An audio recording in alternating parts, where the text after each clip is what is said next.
Latest update tayo mga boss. Bigating promoter na sila Turki Al-Sheikh at Dana White pinagharap na ang dalawang magsasalpukan sa Sabado na sila Canelo Alvarez at Terence Crawford. Bali ito po ang kanilang unang face-off na naganap sa Las Vegas. Inaasahan naman sa Friday na sasalang sa timbangan sila Alvarez at Crawford.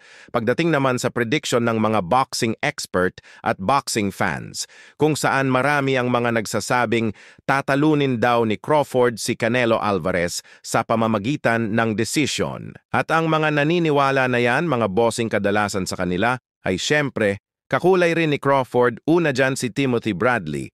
Pangalawa, Shakur Stevenson at Clarissa Shields. Yung iba sa kanila sinasabing, knockout daw ang sasapitin ni Alvarez.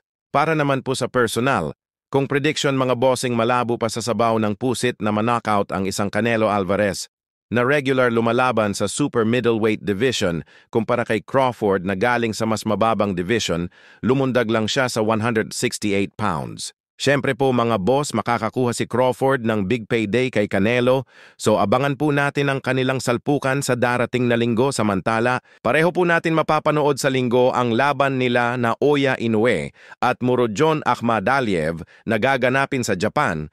Ang prediction naman ng karamihan ay mananalo sa laban na yan, sina Oya Inoue via decision. So kung bakit decision po ang hatol ng ibang boxing expert dahil hindi rin daw basta-basta kalaban itong si Akhmadaliev naging gold medalist. At katulad rin kay Naoya Inoue, meron din pamatay na suntok itong si Akhmadaliev.